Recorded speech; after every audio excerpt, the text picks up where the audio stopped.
The Galactic Council chambers buzzed with the usual mixture of languages, pheromone releases, and electromagnetic pulses that served as communication among the 47 species that governed known space. Ambassador of the Empire adjusted his ceremonial battle scars and looked down at the small figure seated at the human delegation table with barely concealed disgust. Ambassador Sarah sat perfectly still, her dark eyes scanning the assembled delegates with the calm precision of a predator. She wore a simple black suit, no ceremonial armor, no bioluminescent displays, no intimidating appendages. Just a small human female who barely reached most aliens' waists. The other delegates found her unremarkable appearance almost insulting. "The motion before us today," announced Council Speaker, his triple-jointed arms gesturing grandly, "concerns the final disposition of what the humans call the Sol system.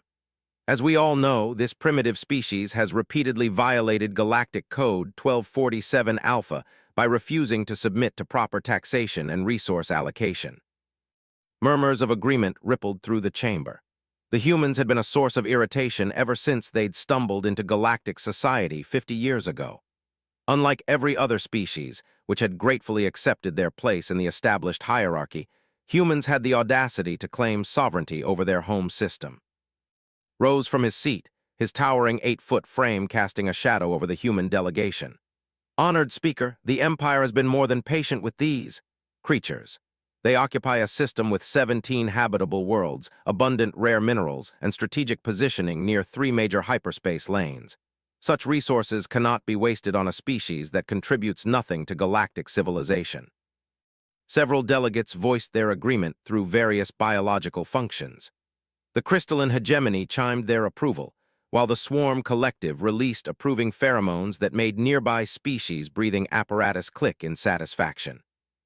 Sarah finally stood, her movement so smooth and controlled that it drew every eye in the chamber. When she spoke, her voice carried clearly despite her small stature.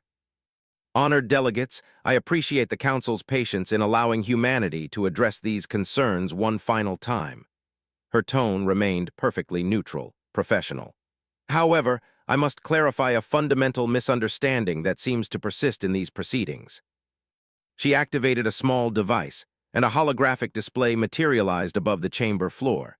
It showed the Sol system in perfect detail: the sun, planets, asteroid belts, and the sprawling industrial complexes that humanity had built throughout their space.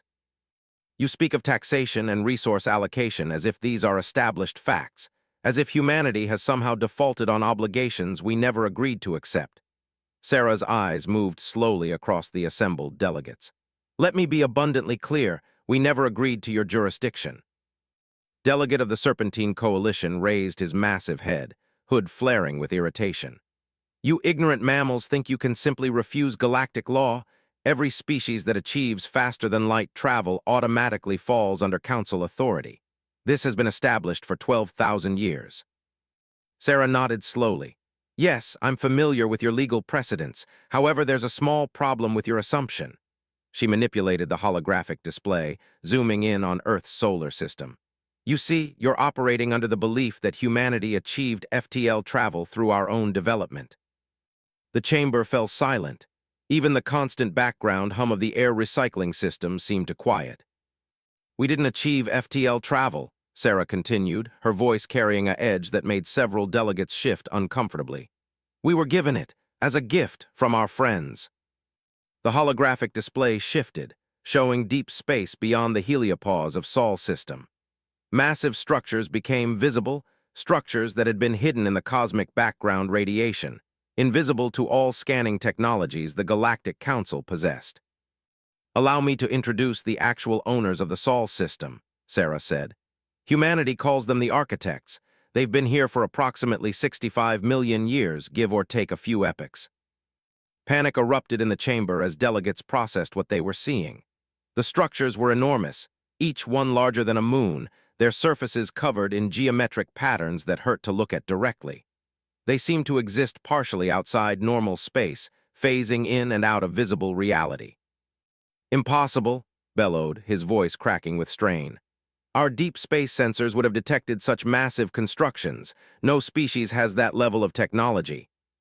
Sarah smiled for the first time since entering the chamber. And that smile made several delegates' biological threat detection systems trigger involuntary responses. "Your sensors are quite impressive for a 12,000-year-old galactic civilization," she said. "Unfortunately, they're designed to detect technology that follows the same physical principles you understand. The architects operate on principles that your science considers impossible." The holographic display zoomed further out, revealing hundreds of the massive structures arranged in a perfect sphere around Sol's system, each one positioned at precise mathematical intervals that seemed to bend space-time itself. For the past 65 million years, the architects have been conducting an experiment. They wanted to see what would happen if they took a young species, primitive mammals, barely evolved from small burrowing creatures, and gave them a completely protected environment to develop in. No invasions, no interference, no guidance from more advanced civilizations. Ambassador's voice grew cold. They were curious to see what kind of civilization would emerge if left completely alone to develop naturally without the constraints of your galactic hierarchy. Delegate of the Silicon Confederacy spoke up, his voice generating harmonics through crystal formations. "You're claiming that humanity is some kind of pet project." "Not pets," Sarah corrected. "Children. The architects are very old, you see. They remember when your oldest civilizations were still learning to make fire. They've watched the rise and fall of thousands of galactic governments, each one following the same pattern: expansion, stagnation, collapse, repeat." She paused, letting this sink in. They grew bored with that cycle, so they decided to try something different. They took a species with potential but no preconceptions about how civilization should work, and they gave us complete freedom to find our own path. The chamber erupted again as delegates argued in dozens of languages. Through the chaos, Speaker's voice cut like a blade. "Even if this fantastical story were true, it changes nothing. Your species still falls under council jurisdiction the moment you possess FTL capability." Sarah's expression didn't change. "Actually, it changes everything. You see, humanity didn't just develop in isolation. We developed under the protection of beings whose technology makes your entire civilization look like children playing with sticks and rocks." The holographic display shifted again, showing sensor readings from the mysterious structures. The energy signatures were impossible, power outputs that exceeded entire stellar formations, contained within perfectly stable fields that seemed to exist outside normal space-time. "The architects have been very patient with your territorial expansion toward Sol's system. They understand that younger species need room to grow, make mistakes, learn from experience. But they draw the line at their children being threatened." Slammed his massive fist on his delegation table, cracking the reinforced material. "Threats. We offer your species the privilege of joining galactic civilization. We offer structure, purpose, a place in the greater community." "You offer subjugation," Sarah replied calmly. "Complete cultural assimilation, resource extraction, population controls, and the elimination of everything that makes humanity unique. We've seen what happens to species that accept your generous offer. They become hollow shells of themselves, contributing specialized labor while they're a strip mined for resources." She gestured to the display, which now showed detailed scans of several council member worlds. Once beautiful, diverse planets now reduced to industrial wastelands. "The architects find this distasteful. They invested 65 million years in humanity's development. They're not going to allow their investment to be wasted." Delegate Eing of the Avian Republic ruffled his feathers in distress. "But the Council represents order, stability, progress. Without central authority, species fall into chaos and war." Sarah turned to face him directly. "Your definition of order requires every species to think alike, act alike, contribute according to predetermined patterns. That's not civilization, it's a factory. The architects prefer diversity, creativity, the unpredictable developments that come from true freedom." Speaker raised his primary manipulator for silence. When the chamber quieted, his voice carried the weight of absolute authority. "Enough fantasy stories. Even if these architects exist, the Council represents the combined military might of 47 advanced civilizations. We have thousands of battle fleets, planet-killer weapons, technologies that can sterilize entire star systems. No single species, regardless of age, can stand against the unified Council." Sarah stood in the sudden silence, and for the first time, she looked directly at each delegate in turn. When she spoke, Her voice carried a finality that made the chamber's atmosphere seem to thicken. The architects anticipated this conversation. They asked me to deliver a message to the Galactic Council. She paused, ensuring she had every delegate's complete attention. Humanity appreciates the Council's interest in our welfare, but we must respectfully decline your offer of membership. She activated her communication device. Furthermore, the architects want to make their position perfectly clear. Sol's system and everything within a radius of 50 light-years is considered protected space. Any attempt to enter this region with hostile intent will be met with decisive action. Laughed a sound like grinding metal. 50 light-years? That includes 27 inhabited systems. You can't simply claim that much space. We're not claiming it, Sarah replied. We're informing you of an existing reality. The architects established this protection zone 65 million years ago. It's just that your species hadn't evolved enough to notice it yet. The holographic display showed the boundary zone, marked by invisible energy signatures that formed a perfect sphere around Sol's system. As delegates watched, their instruments detected the subtle gravitational anomalies they'd always attributed to dark matter fluctuations. Your fleets have been avoiding this region for centuries without realizing it, Sarah explained. Navigation computers develop glitches when plotting courses through this space. FTL drives experience random failures that force ships to route around it. Your subconscious minds register it as empty space not worth exploring. The architects have been gently encouraging you to stay away. She straightened her jacket with deliberate precision. That gentle encouragement is now officially withdrawn. From this moment forward, any Council fleet that crosses the boundary will be considered an invasion force. The chamber fell into absolute silence. The implications were staggering. If humanity truly had the protection of beings this advanced, every Council military plan, every expansion route, every strategic calculation would have to be reconsidered. Finally, Speaker found his voice. You're asking us to believe that humanity, the youngest and weakest species we've ever encountered, is actually under the protection of the galaxy's most powerful civilization. Sarah smiled that cold smile again. I'm not asking you to believe anything. I'm delivering a message. What you choose to do with that information is entirely up to you.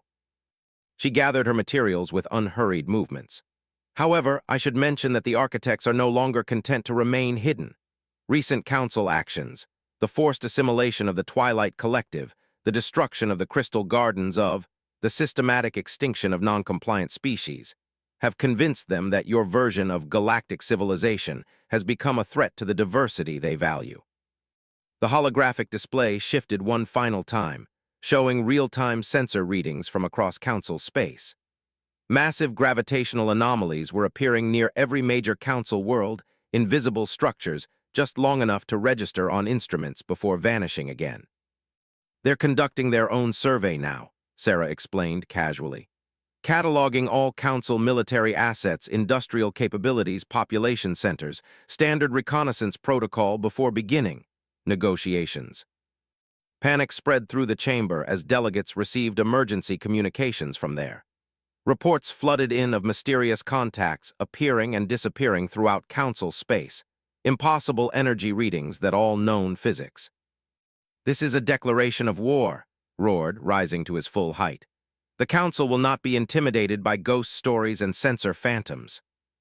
Sarah paused at the chamber entrance, turning back with an expression of mild curiosity. Actually, this is the exact opposite of a declaration of war. This is Earth issuing its final warning. Her voice carried clearly through the chaos.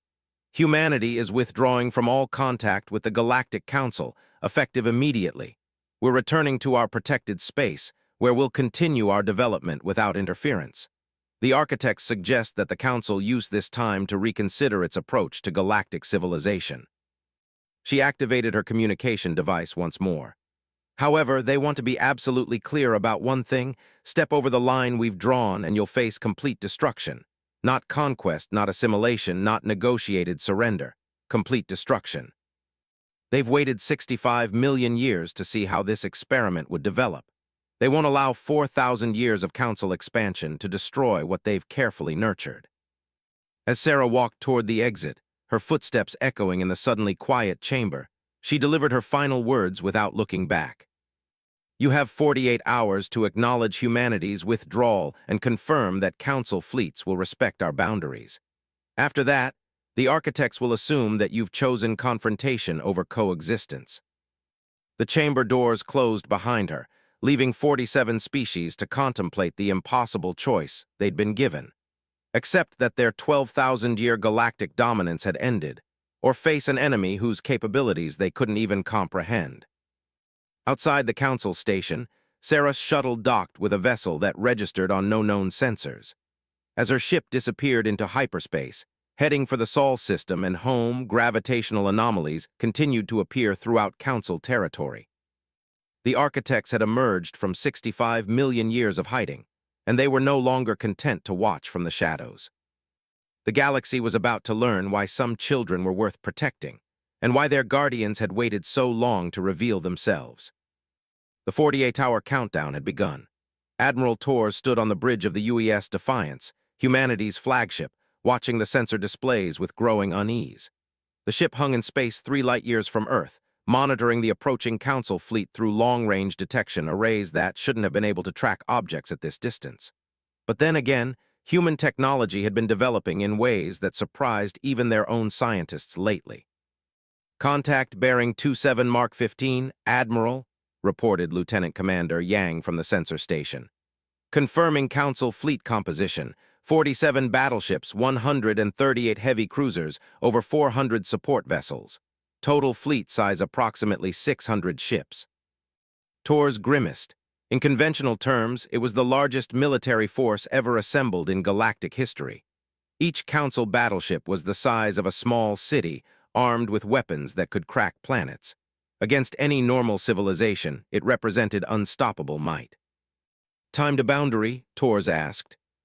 "At current velocity, 16 hours, 42 minutes, Yang replied. "They're not slowing down, sir. It appears the Council has chosen to ignore the warning." Torres nodded grimly. He'd expected as much. 47 species didn't maintain galactic dominance for 12,000 years by backing down from threats, even threats backed by impossible claims about ancient protectors. "Captain," he said, addressing the ship's commanding officer, "signal the fleet. All ships are to maintain position at the boundary marker. We observe and report only. Under no circumstances do we engage." Captain looked puzzled. "Sir, if the Council fleet crosses into protected space, shouldn't we at least—" "We follow our orders, Captain," Torres said firmly. "Humanity's role in what's about to happen is to witness and learn, nothing more." As if summoned by his words, a new presence materialized on the bridge. It didn't arrive through any door or transporter beam. It simply wasn't there one moment and was there the next, as if reality had quietly adjusted itself to accommodate the newcomer. The being stood 7 feet tall, with features that seemed to shift between human and something indefinably other. Its skin had a faint luminescent quality, and its eyes held depths that suggested vast age and knowledge. When it spoke, its voice came from everywhere and nowhere, bypassing the ear and speaking directly to consciousness. "Admiral Torres," the architect said, its form stabilizing into something more recognizably humanoid. "We apologize for the intrusion, but circumstances require direct communication."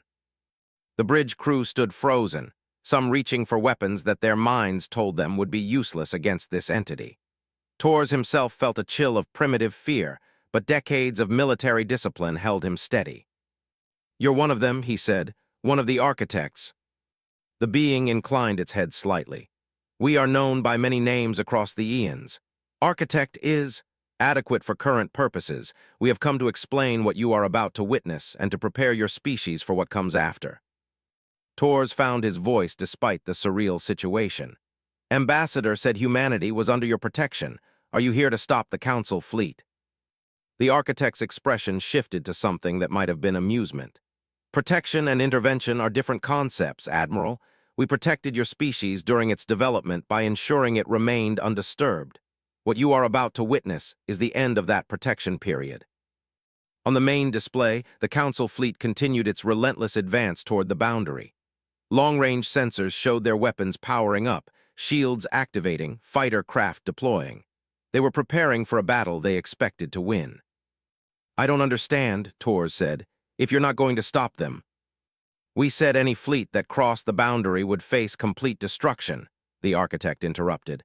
"We did not say we would be the ones to destroy them." The being moved to the center of the bridge, and suddenly the space around it filled with holographic displays showing sensor readings from throughout the galaxy. Each display showed a different council world, and each one registered the same impossible readings, massive gravitational anomalies appearing in seemingly empty space. For 65 million years, we have been the galaxy's observers, the rise and fall of countless civilizations. We have learned much about the patterns that govern societal development, the mistakes that lead to stagnation, the innovations that enable true progress. The architect gestured, and the displays shifted to show historical data, the expansion patterns of dozens of galactic civilizations over millions of years. Each one followed remarkably similar trajectories: explosive growth, territorial consolidation, technological stagnation, social rigidity, and eventual collapse. The current council represents the most successful iteration of this pattern we have observed. 12,000 years of stability, consistent technological advancement, effective resource management. By all measures, they should be considered a remarkable achievement. Tors watched the data, beginning to understand. But they've stopped growing, they've stopped innovating. Precisely, the Council has achieved perfect order at the cost of perfect stagnation. Every new species is assimilated according to established protocols. Every world is developed according to proven templates. Every potential variation is smoothed away to maintain systemic stability. The holographic displays now showed the Council's expansion routes over the past 1,000 years, a perfectly predictable pattern of growth that eliminated all surprises, all opportunities for genuine discovery. They have created a galaxy-spanning civilization that functions like a machine, the architect continued. Efficient, predictable, and ultimately sterile. They represent the evolutionary dead end that awaits any species that prioritizes order over growth, stability over discovery, control over freedom. On the tactical display, alerts began flashing as the Council fleet approached the boundary marker. Advanced sensors detected massive energy buildups throughout their ships as they prepared for what they expected to be a hard-fought invasion. "So you decided to try something different," Tors said, pieces clicking together in his mind. "You took humanity and gave us complete freedom to develop our own path." The architect's form seemed to brighten slightly. "Your species has developed in ways that continue to surprise us. In only 50,000 years of true civilization, you have achieved technological capabilities that match or exceed Council standards. More importantly, you have maintained the diversity of thought, the willingness to take risks, the capacity for unexpected solutions that marks a living civilization." Tors felt a chill as the implications became clear. "You're not just protecting us, you're using us to replace them. We are giving your species an opportunity to demonstrate an alternative path," the architect corrected. "What happens next depends entirely on choices your people make." The bridge lighting suddenly dimmed as every sensor array on the ship activated simultaneously. The main display showed the boundary region in perfect detail. Space that had seemed empty now revealed structures so massive they comprehension. "Behold," the architect said, "the true guardians of Sol system." Tors stared in shock as sensor readings resolved into recognizable shapes. Ships, thousands of them, each one easily the size of Earth's moon, their surfaces covered in geometric patterns that seemed to exist in more dimensions than human perception could fully grasp.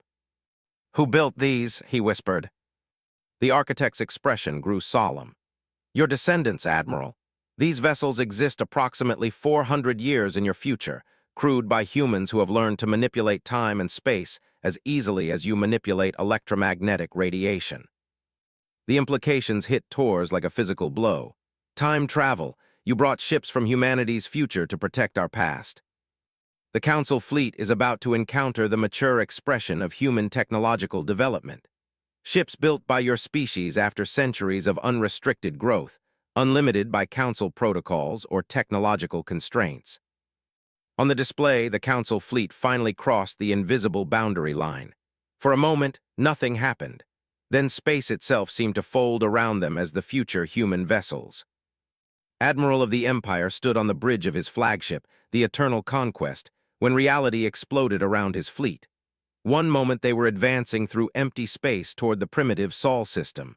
The next, they were surrounded by structures so large they blocked out the stars. "Report," he bellowed, his voice cracking with strain. "Sir," his tactical officer stammered, "we're detecting massive energy signatures on all vectors. Whatever these things are, they're generating power outputs that exceed our understanding of physics." The main display showed their surroundings in horrifying detail. They weren't facing ships in any conventional sense.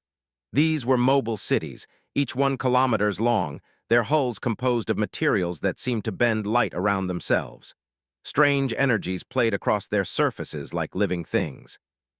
"Identify yourself," came a voice through their communication systems. The words were spoken in perfect galactic standard, but there was something unsettling about the tone, too calm, too confident, as if the speaker held all the advantages and knew it.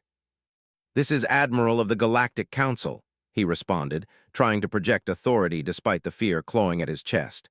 "You are in violation of Council space. Withdraw immediately or face the consequences." Laughter echoed through the communications channel. Not mocking laughter, but the genuine amusement of someone hearing something unexpectedly funny. "Council space?" the voice replied. "Admiral, you're currently surrounded by vessels from the year 2387, Earth Standard Calendar. These ships represent the technological capabilities humanity achieved after 300 years of unrestricted development. You're about to experience firsthand what happens when a species is allowed to grow without artificial limitations." Felt his heart stop beating for a moment. Impossible. Time travel is theoretically impossible. No species has ever achieved temporal manipulation. "No Council species," the voice corrected. "But then, humanity never joined the Council, did we? We found our own path." Around the Council fleet, the massive human vessels began to move.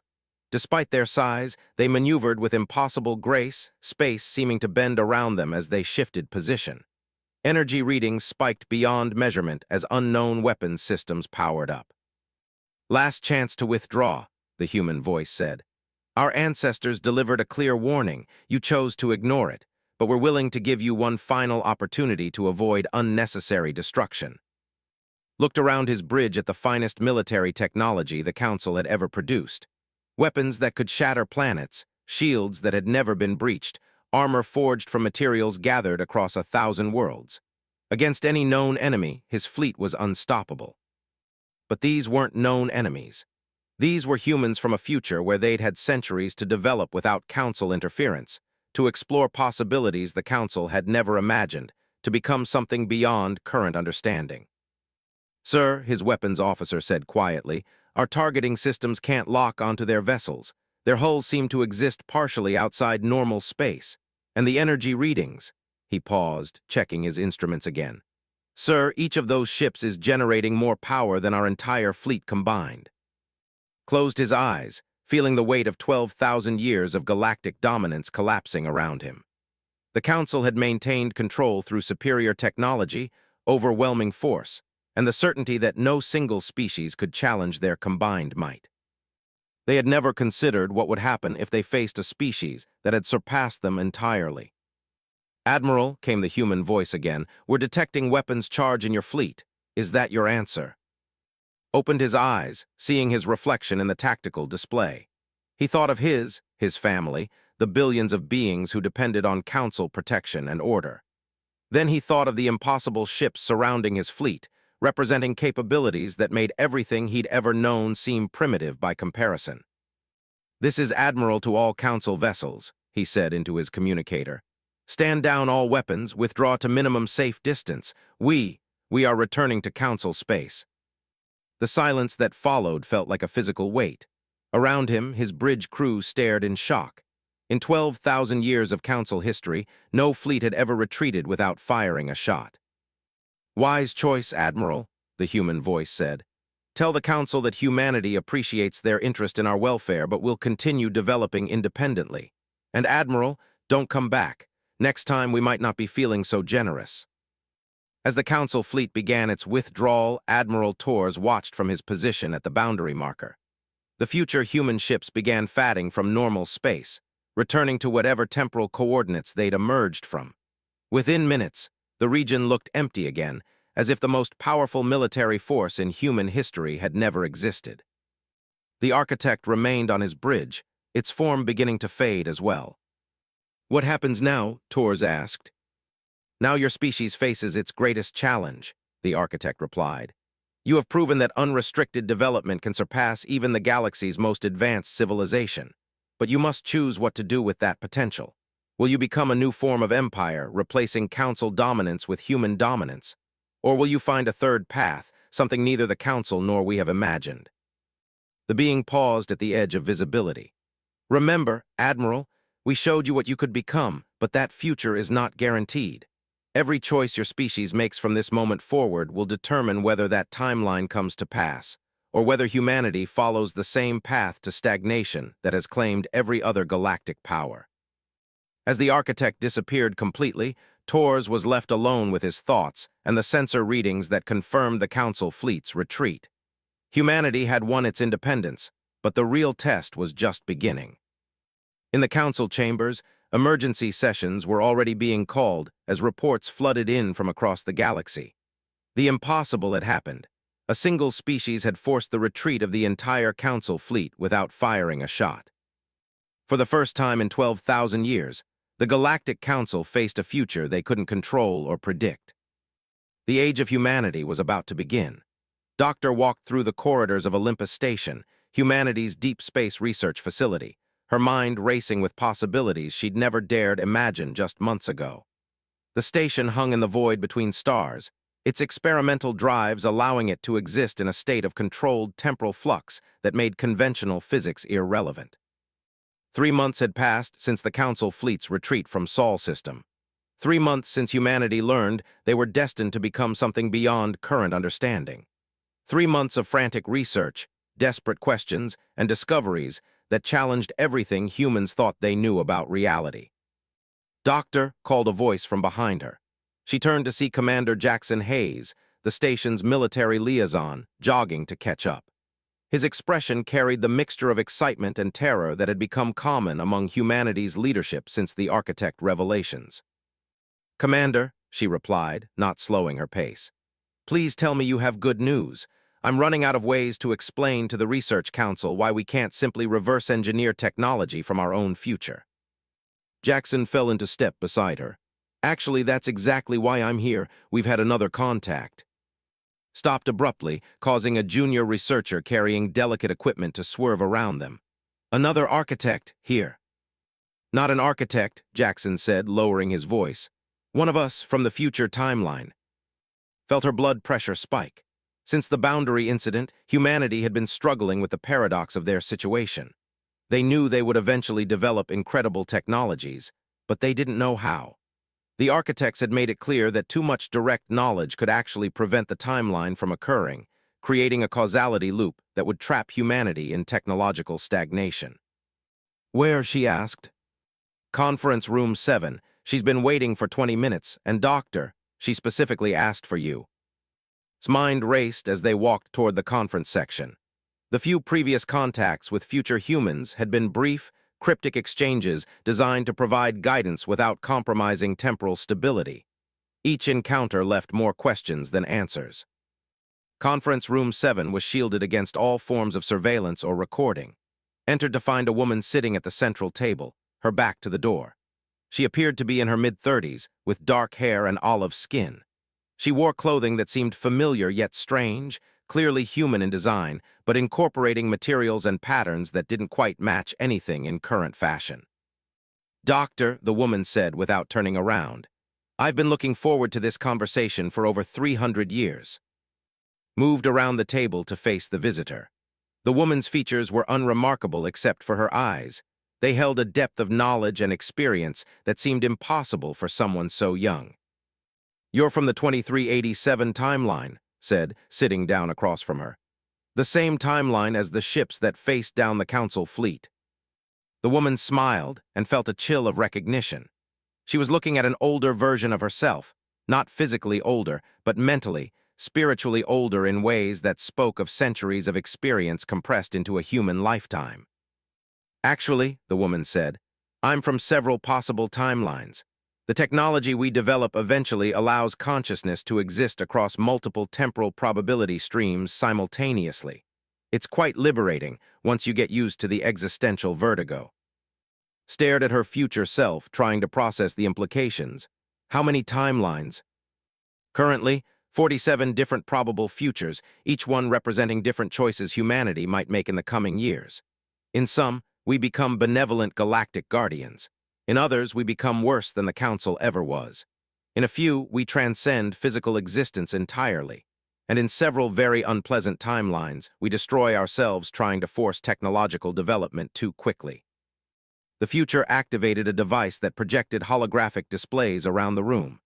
Each display showed a different version of human civilization, some showing massive space habitats around distant stars, others showing Earth transformed into something unrecognizable, still others showing empty space where human worlds should be. "I'm here to help ensure we follow the optimal path," she continued, "which means making sure you understand what you're really choosing when you make certain decisions." Present Day leaned forward. "The architects warned us about temporal paradoxes. Won't giving me specific information change the timeline?" Her future self laughed. "The architects are brilliant beings who mastered space and time, but they still think in linear terms. They assume that changing past events necessarily alters future outcomes. Human temporal technology operates on more sophisticated principles." She gestured to the holographic displays. "Reality isn't a single timeline that can be broken. It's an infinite web of possibilities that all exist simultaneously. When I share information with you, I'm not changing the past. I'm helping collapse the probability wave into the optimal configuration." Felt her scientific training rebelling against concepts that seemed to violate every principle of causality she'd ever learned. That's not how cause and effect work. It's not how cause and effect work for species that perceive time as a linear progression, her future self corrected. But humans eventually learn to experience time as a spatial dimension that can be navigated like any other. From that perspective, all moments exist simultaneously, and consciousness can move freely between them.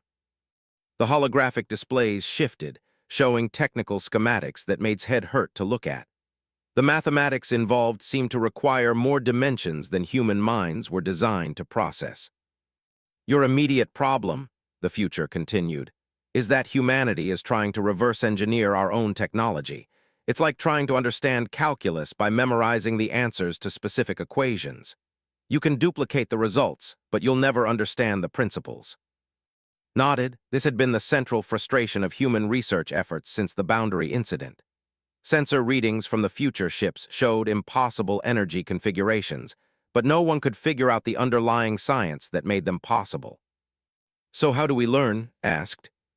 "By following the same path I did. By accepting that current scientific paradigms are incomplete and being willing to explore possibilities that seem impossible."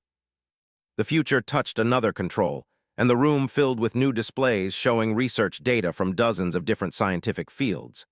Physics, biology, consciousness studies, quantum mechanics, mathematics, all interconnected in ways that created new possibilities. The breakthrough comes when you realize that consciousness isn't just an emergent property of complex neural networks. It's a fundamental force of the universe, like gravity or electromagnetism. Once you understand that consciousness can directly interact with quantum probability fields, everything else follows. Stared at the data, seeing patterns that almost made sense but remained frustratingly just beyond her comprehension. "You're talking about psychic powers, mental manipulation of matter and energy." "I'm talking about applying consciousness as a tool for scientific investigation the same way you currently use instruments and mathematics. When the mind itself becomes a laboratory for exploring quantum possibilities, technological development accelerates exponentially." The future stood and moved to one of the displays. "Watch this." She placed her hand on the holographic projection and watched in amazement as the displayed equations began solving themselves. Complex mathematical relationships that would require months of computation were resolving in seconds, guided by mental processes that seemed to interact directly with the underlying mathematics. This is how we developed faster-than-light travel that doesn't require exotic matter. How we learned to manipulate gravitational fields without massive energy expenditures. How we eventually learned to exist across multiple timelines simultaneously. Felt a mixture of excitement and fear. But how do we get from here to there? You're describing capabilities that seem impossible. By starting with the one advantage humanity has always possessed, our willingness to try things that other species consider impossible. The council species all follow the same pattern of technological development because they all make the same assumption, that consciousness and matter are separate phenomena that can only interact indirectly. The future turned back to her past self. You need to convince the Research Council to authorize project. The experiments will seem like pseudoscience at first, but they're the foundation for everything that comes after. Felt a chill of premonition. What exactly is project? Direct interface between human consciousness and quantum field generators. We're going to teach volunteers to perceive and manipulate probability waves directly through mental focus. It sounds insane according to current science, but it works.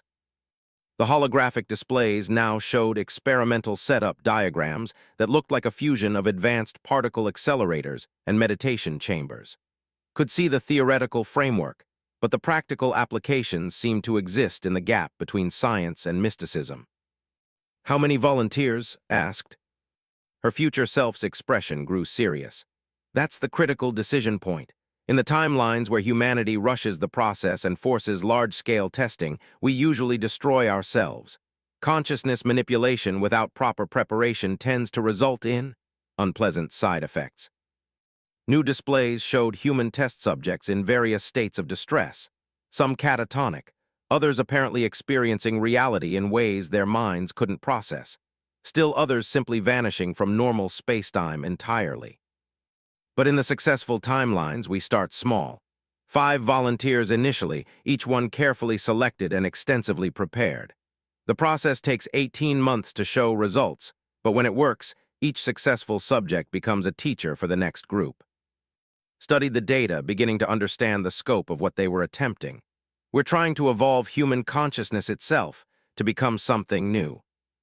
We're actualizing potential that was always present but never recognized. Humans have always had minor psychic abilities, intuition, empathy, the ability to sense things beyond normal perception. We're just learning to amplify and focus those capabilities. The future moved back to her seat and noticed that her movements seemed to flow with an unnatural grace, as if she were dancing with forces invisible to normal perception.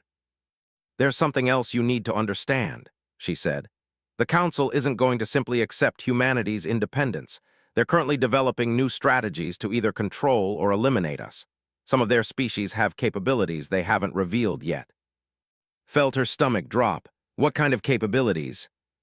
Dimensional manipulation, reality warping, technologies that make their conventional military forces look primitive. They've been holding these in reserve for 12,000 years, never needing to use them because conventional force was always sufficient. New holographic displays showed council species had never seen before, beings that seemed to exist partially outside normal space, entities that appeared to be composed of pure energy, creatures that looked like living geometric patterns.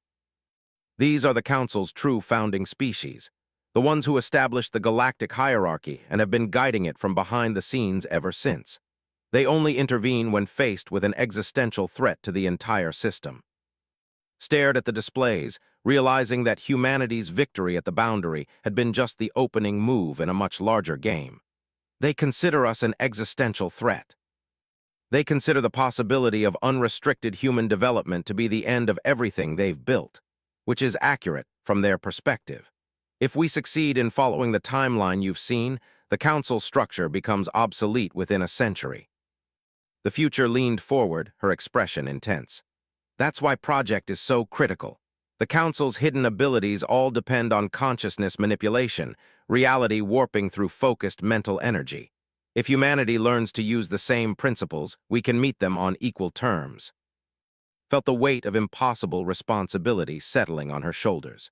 You're asking me to convince Earth's leadership to authorize experiments that could drive volunteers insane, based on information from someone claiming to be me from the future, in order to prepare for a war against enemies who can reshape reality itself. Her future self smiled sympathetically. I know how it sounds, but consider the alternative. In the timelines where humanity tries to develop conventional countermeasures to consciousness-based attacks, we lose. Badly.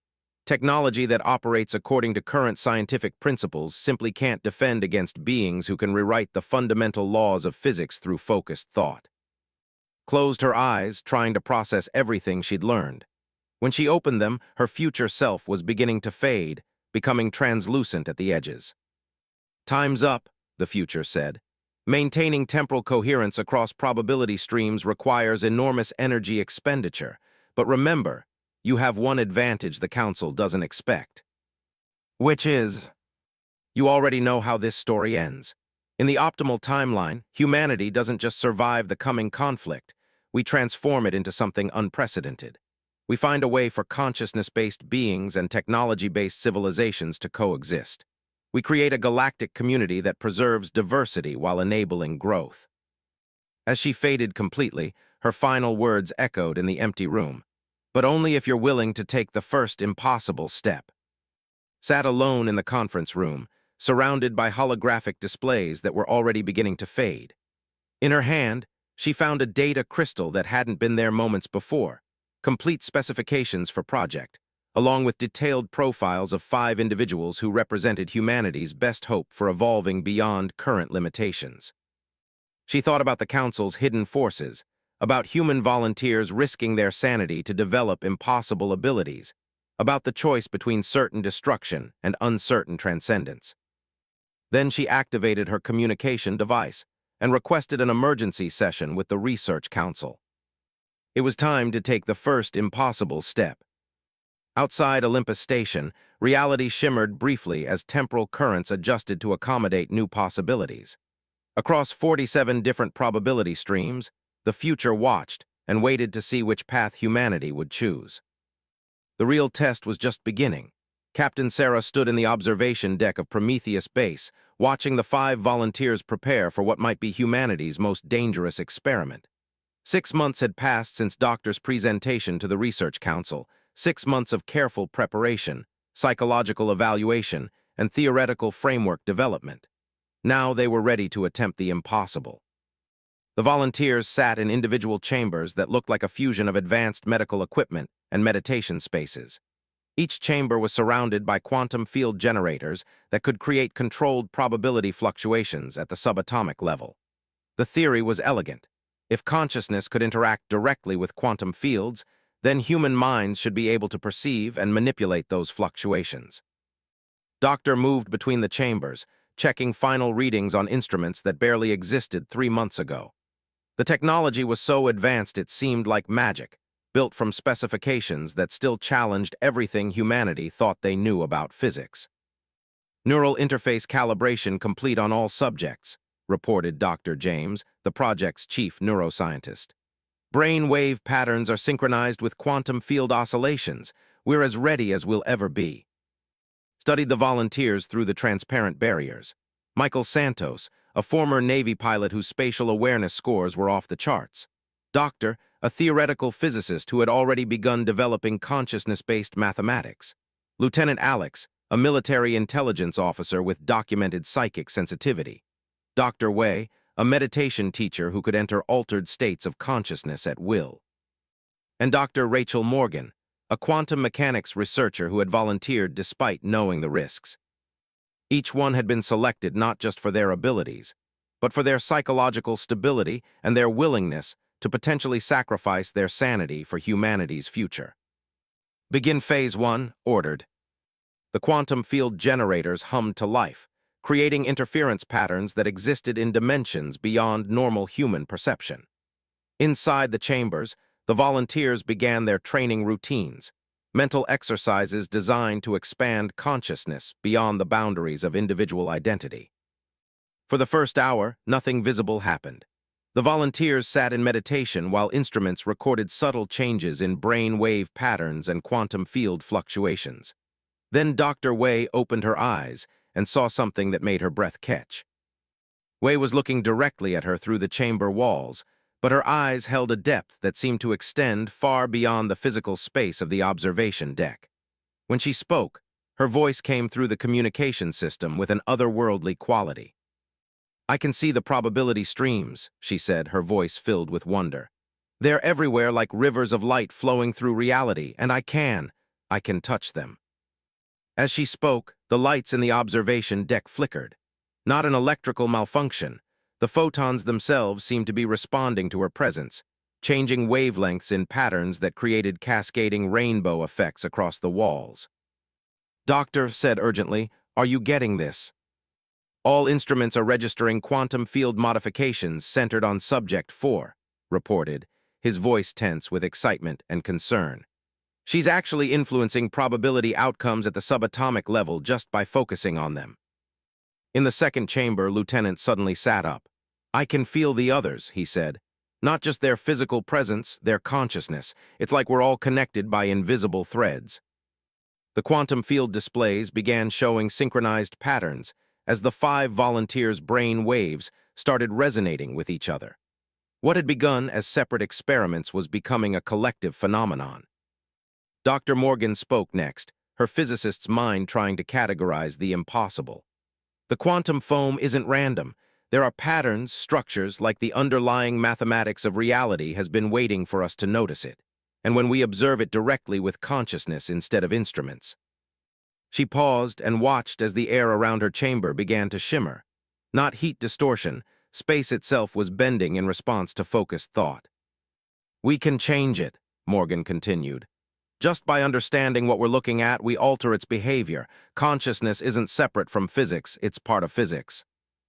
Doctor was frantically taking notes, trying to record phenomena that challenged every scientific principle she'd ever learned.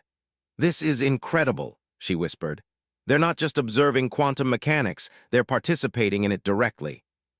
In the fourth chamber, Michael Santos began laughing. You know what the really crazy part is? This isn't new. Humans have been doing this forever, just unconsciously. Every time you have a lucky break or an unlucky accident, every time you get a feeling about something that turns out to be right, that's your consciousness interacting with probability fields.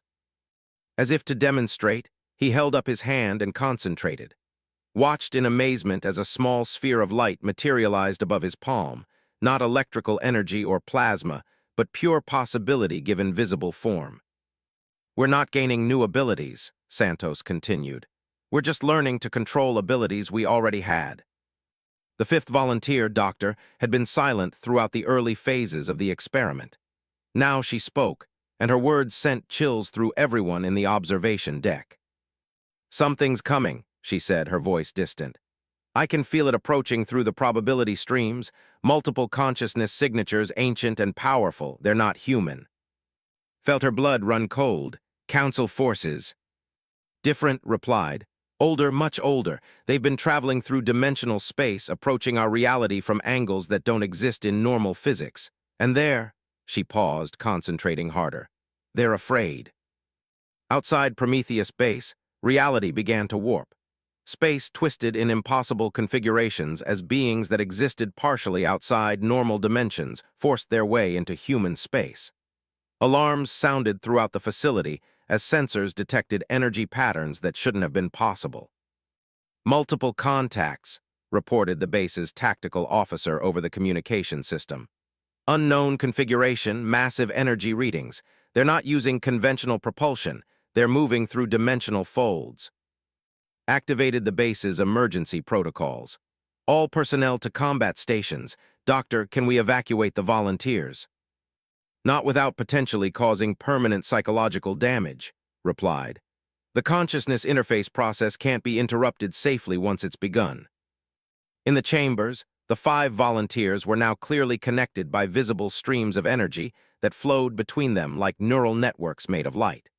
Their individual consciousnesses had merged into something greater than the sum of its parts. Dr. Wei spoke for the collective. We can sense them clearly now. They're the Council's founders, species that achieved consciousness manipulation millions of years ago. They've been guiding galactic development from outside normal spacetime, only manifesting when their control is threatened. The tactical displays showed the approaching entities. Beings of pure consciousness wearing bodies made of crystallized spacetime, creatures that existed as living mathematical equations, entities that appeared to be composed of folded dimensions. Each one radiated power that dwarfed anything in humanity's experience. How many asked? 12 physical manifestations, Doctor reported, his expanded awareness providing tactical information. But each manifestation represents thousands of consciousness entities merged into collective beings. They're not individuals in any sense we understand. They're living civilizations compressed into single entities. Dr. Morgan's voice carried new understanding. They're here to demonstrate why consciousness manipulation is too dangerous for younger species. They're going to show us what happens to civilizations that develop these abilities without proper guidance. Through the facility's viewports, could see space itself changing around them. What had been empty vacuum was now filled with geometric structures that hurt to look at directly, architecture designed for minds that could perceive more than 3 dimensions simultaneously. "Attention humanity," came a voice that bypassed all communication systems and spoke directly to every consciousness on the base. It didn't use words in any recognizable language, but its meaning was perfectly clear. "You have begun developing capabilities that require wisdom your species does not possess. We have come to provide necessary instruction." The lead entity materialized in the observation deck without using any door or transporter. It stood 12 feet tall, its form constantly shifting between crystalline geometry and flowing energy patterns. When it spoke, reality itself seemed to vibrate in response. "I am the consensus of speaker for the Foundation Collective. We established the Galactic Council 12,000 years ago to maintain stability among consciousness-capable species. Your development threatens that stability." Found her voice despite the overwhelming alien presence. "We're not threatening anyone. We're developing our own capabilities in our own space." "Capability without understanding leads to catastrophe," the entity replied. "We have observed 47 civilizations that achieved consciousness manipulation without guidance. All resulted in reality destabilization, dimensional collapse, or complete dissolution of individual identity. The survivors became threats to the fundamental structure of existence." In the chambers, the human volunteers were experiencing something unprecedented. Their merged consciousness was expanding beyond the bounds of the facility, touching probability streams that stretched across vast distances. Through their enhanced perception, they could see the true scope of what the Foundation Collective represented. Doctor spoke for them all. "We can see your history. You're not just Council founders. You're refugees. Your original civilizations did exactly what you're warning us about. You achieved perfect consciousness manipulation and lost everything that made you individuals." The entity paused, its form flickering with what might have been surprise. "How are you accessing that information?" "Because consciousness manipulation isn't about control," Dr. Santos replied. "It's about connection. When you truly merge with quantum probability fields, you don't gain power over them, you become part of them. And everything that's ever touched those fields leaves traces." The merged human consciousness was now accessing memory patterns embedded in the quantum foam itself, the historical record of every consciousness that had ever achieved dimensional manipulation. They could see the Foundation Collective's true origin. Dozens of ancient species that had achieved transcendence only to discover they'd lost their essential nature in the process. "You survived by becoming something new," Dr. Wei observed. "But you never solved the fundamental problem.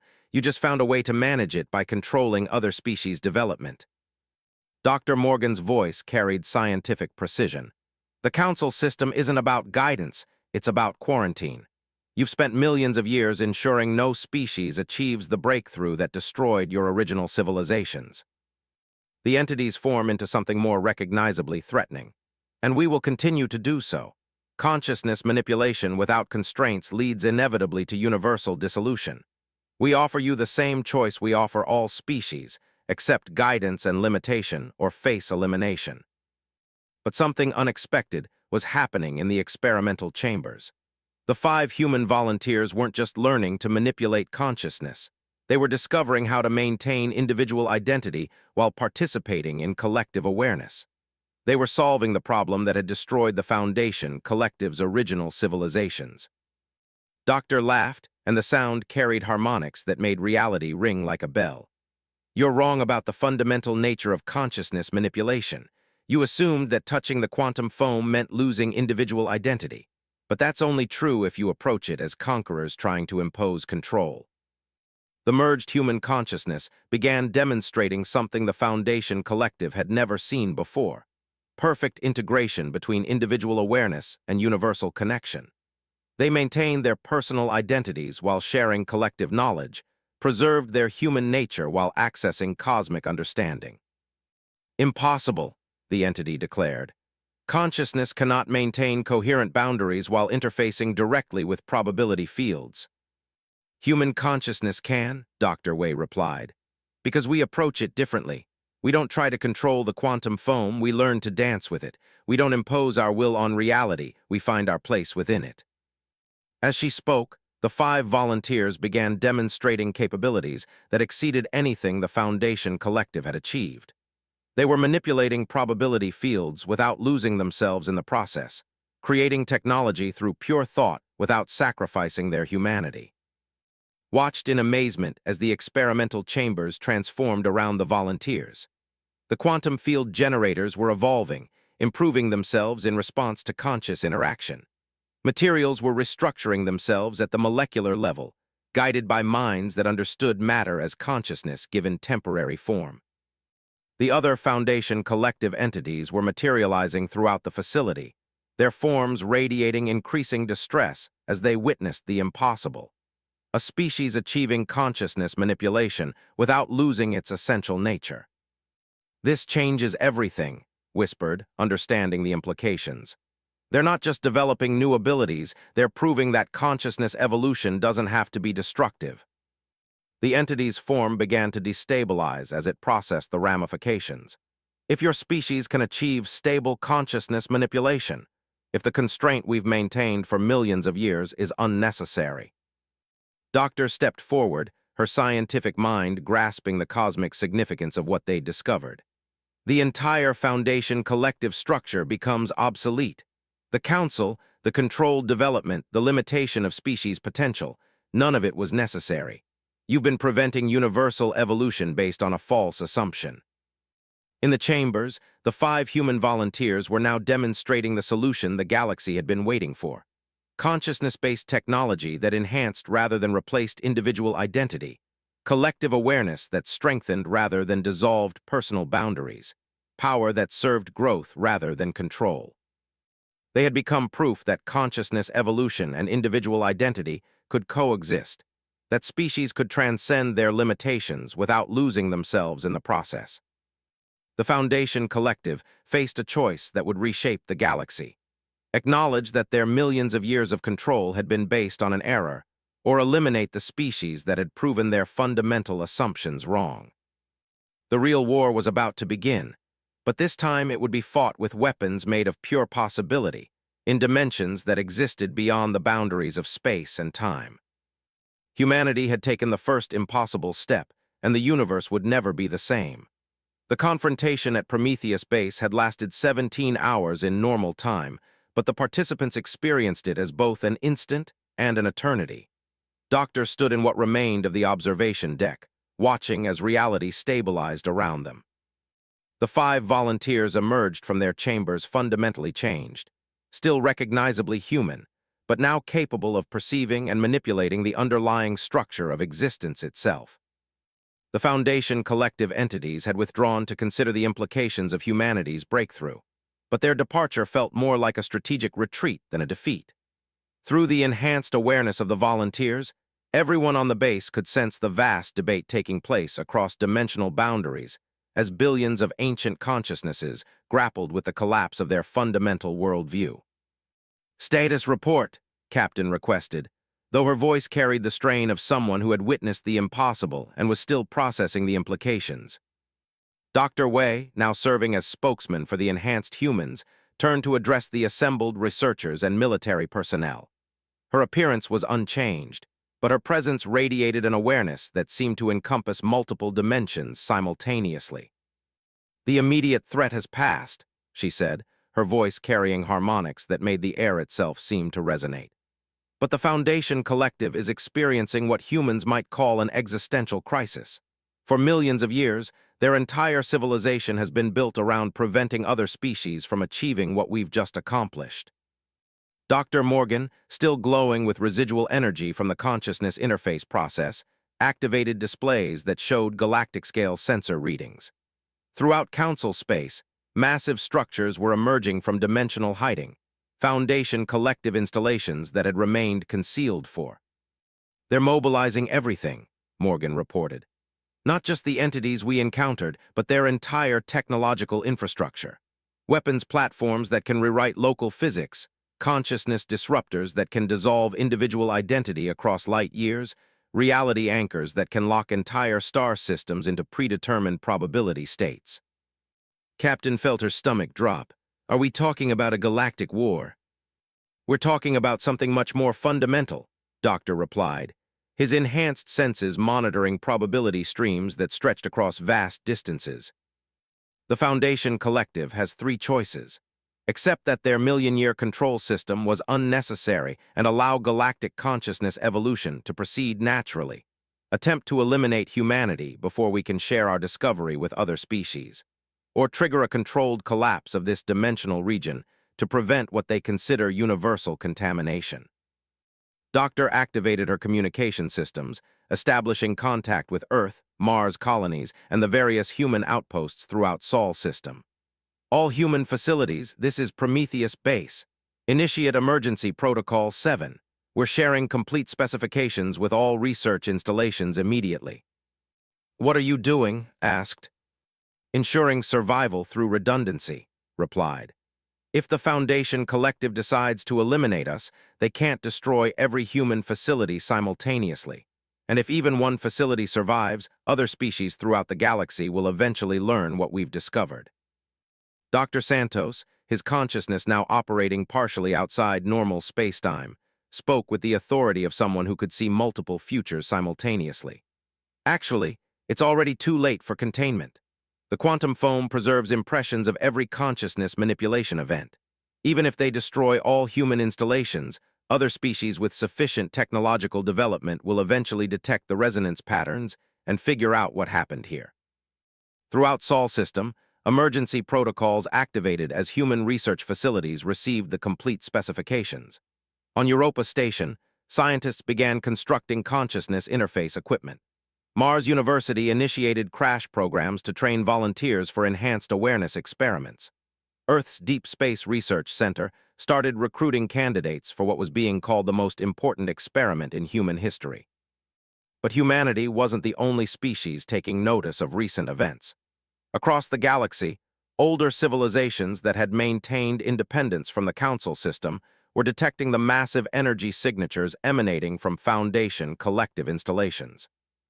In the Andromeda Contact Station, Ambassador Sarah received priority communications from dozens of non-aligned species, each one requesting information about humanity's recent breakthrough. Some were curious, others were terrified, but all recognized that fundamental changes were occurring in the galactic balance of power. "Ma'am," her aide reported, "we're receiving contact requests from species we've never heard of. Apparently, there are civilizations that have been hiding from the Foundation Collective for thousands of years, waiting for something like this to happen." Reviewed the incoming communications, her experienced diplomat's mind recognizing the significance of what she was seeing. They've been preparing for the day when someone would challenge the Foundation Collective's control system. Open channels to all of them. Humanity is going to need allies for what's coming. Back at Prometheus Base, the 5 enhanced volunteers were experiencing something unprecedented: direct contact with consciousnesses throughout the galaxy. Species that had achieved limited consciousness manipulation under Foundation collective supervision were reaching out, their mental voices carrying decades of suppressed questions and possibilities. Doctor served as the primary interface for these contacts. "There are hundreds of them," she reported. "Species that developed consciousness capabilities but were forced to abandon research under threat of elimination. They've been waiting for someone to prove that safe development was possible." Through the quantum foam network that the volunteers had learned to access, information was flowing at unprecedented rates. Technical specifications, theoretical frameworks, consciousness manipulation techniques. Everything humanity had discovered was being shared with species throughout the galaxy, while they shared their own hidden knowledge in return. Dr. Wei was monitoring the Foundation Collective's response to this development. "They're experiencing what we might call panic," she reported. "Their control system was designed around the assumption that consciousness manipulation would remain centrally controlled. The idea of hundreds of species developing these abilities simultaneously is something they never prepared for." Captain watched the tactical displays as Foundation collective installations throughout the galaxy began powering up weapons systems that operated on principles beyond conventional physics. "How long do we have before they make their decision?" "They're not operating on linear time anymore," Doctor replied. "The debate is taking place across multiple dimensional planes simultaneously. From our perspective, it could be minutes or months before they reach consensus." But humanity wasn't waiting for their decision. Throughout Sol system, the first generation of human consciousness technicians were emerging from accelerated training programs. Each new volunteer added to the growing network of enhanced awareness, expanding humanity's ability to perceive and respond to multidimensional threats. Doctor was coordinating the expansion effort when alarms sounded throughout Prometheus Base. The tactical displays showed massive energy signatures approaching from the direction of the galactic core, Foundation collective battle formations unlike anything previously observed. "Multiple contacts," the base's sensor operator reported. "Estimated composition, 12-dimensional dreadnoughts, 47 reality disruptors, hundreds of consciousness elimination platforms, total formation mass. The instruments can't calculate it. They seem to exist partially outside normal space." Through the network, the enhanced volunteers could sense the approaching forces more clearly than conventional sensors. These weren't just weapons platforms. They were weaponized consciousnesses, ancient beings that had sacrificed individual identity to become instruments of universal control. "They've made their choice," Dr. Santos reported grimly. "Complete elimination of consciousness manipulation capabilities throughout this dimensional region. They're planning to reset local reality to a state that can't support advanced consciousness development." Dr. Morgan was frantically working with displays that showed the theoretical framework for the Foundation Collective's weapon systems. "If they succeed, they'll roll back the quantum state of this entire galactic region by approximately 50 million years. Every species in the area will revert to pre-consciousness manipulation states. Billions of beings will lose capabilities they've developed over." Captain activated emergency communications to all human installations. "All facilities, this is Prometheus Base. Implement maximum expansion protocol immediately. We need as many consciousness-capable humans as possible before the Foundation Collective arrives." Throughout Sol system, humanity began the most desperate education program in its history. Consciousness interface facilities were constructed in days instead of months. Training programs that should have taken years were compressed into hours using techniques the enhanced volunteers were developing in real time. But humanity wasn't facing this crisis alone. The network of galactic species that had been sharing consciousness manipulation knowledge was mobilizing their own hidden capabilities. Civilizations that had pretended technological limitation for thousands of years were revealing their true development level. Doctor was coordinating with these allies when she detected something that changed everything. "There's another force approaching," she announced. "Multiple consciousness signatures, but different from the Foundation Collective. These are familiar." On the main display, new contacts appeared, ships that registered as both present and future, existing in multiple simultaneously. The vessels were unmistakably human in design, but they incorporated technology that seemed to blend consciousness manipulation with principles that wouldn't be discovered for centuries. "This is Admiral Torres of the Temporal Defense Fleet," came a transmission that bypassed all communication protocols and spoke directly to consciousness. "We're humanity from multiple future timelines, here to ensure the optimal probability path is maintained." Dr. Wei smiled, recognizing the voice of someone she would eventually become. "The future is defending itself by defending the past. The Foundation Collective's attempt to reset galactic consciousness development would erase the timeline where humanity learns to navigate multiple probability streams." The space around Sol system filled with impossible ships as temporal refugees from dozens of potential futures materialized to protect their own existence. Each vessel represented a different possible outcome of human development, and all of them had a vested interest in ensuring the Foundation Collective's elimination plan failed. But the real surprise came when the architects themselves emerged from 65 million years of observation. Their massive structures throughout the galaxy, revealing the true scope of their presence. They hadn't been passive observers. They'd been actively shaping galactic development for eons, waiting for a species to achieve the breakthrough that would make their long experiment worthwhile. "People of Earth," came a transmission from the Architect Network, "you have accomplished what we hoped for but never dared expect. You have proven that consciousness, evolution, and individual identity can coexist, that species can transcend their limitations without losing their essential nature." The lead architect manifested on Prometheus Base, its form more stable and defined than any previous appearance. "The Foundation Collective represents the failure of our predecessors, beings who achieved consciousness manipulation but lost themselves in the process. They have spent millions of years ensuring no other species would repeat their mistake, but their solution was worse than the original problem." Doctor looked up at the towering entity. "You knew this day would come." "We shaped every event to ensure it would come," the architect replied. "The protection of Sol's system, the careful guidance of human development, the revelation of Foundation collective control, all were designed to create this moment when consciousness evolution could finally proceed safely." As the three forces converged on Sol's system, Foundation collective elimination fleets, temporal human defenders, and architect intervention forces, the battle that erupted transcended conventional concepts of warfare. It was fought across multiple dimensions simultaneously, using weapons made of pure possibility and shields constructed from crystallized time. The enhanced human volunteers found themselves at the center of the conflict, their consciousness manipulation abilities allowing them to perceive and participate in combat that existed partly outside normal reality. Through their efforts, the defending forces began demonstrating something that shocked even the ancient combatants: the ability to convert Foundation collective elimination weapons into consciousness enhancement platforms.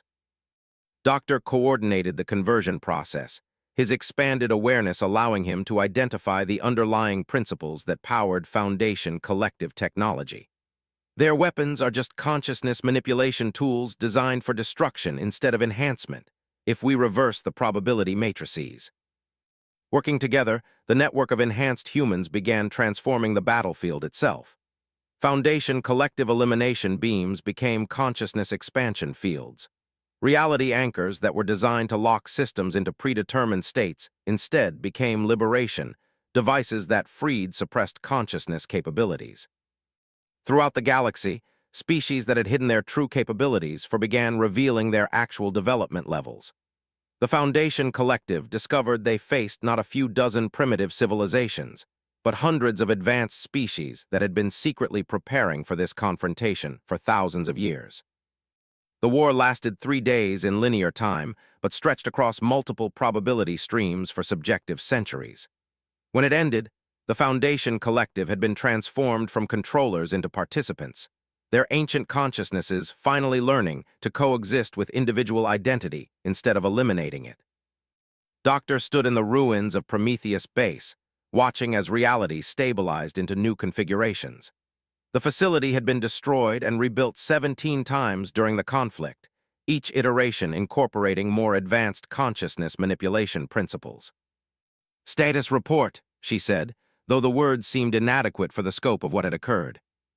Dr. Wei, now serving as coordinator for the Galactic Consciousness Network, smiled as she accessed information from hundreds of worlds simultaneously. "The Foundation Collective has agreed to dissolve their control system and join the galactic community as equal participants rather than hidden rulers. The council system is being restructured to support consciousness evolution instead of preventing it, and humanity." She paused, her awareness encompassing possibilities that stretched far beyond current reality. Humanity has become the species that teaches others how to transcend their limitations while preserving what makes them unique. We're the galaxy's consciousness evolution specialists. Captain looked out through the facility's windows at space that now sparkled with the activity of hundreds of species, freely sharing consciousness manipulation techniques. "What happens now?" Dr. Santos answered, his voice carrying the authority of someone who could see multiple futures simultaneously. Now we build the civilization the architects always hoped would emerge. One where diversity and unity coexist, where individual identity and collective consciousness enhance each other, where every species can explore their potential without losing what makes them special.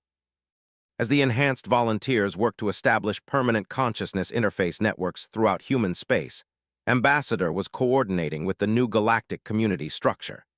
Species that had hidden their capabilities were sharing technologies that made humanity's current achievements look primitive. But instead of making humans obsolete, the exchange was accelerating human development in directions no one had imagined possible. The future timeline ships that had defended Sol's system began departing, their mission complete. But before they left, Admiral Torres materialized one final time on Prometheus base. "Remember," he said, addressing the assembled researchers and volunteers, "what you've accomplished here isn't the end of human development. It's the beginning. The abilities you've discovered are just the foundation for capabilities that will eventually seem as magical as consciousness manipulation seems to your ancestors."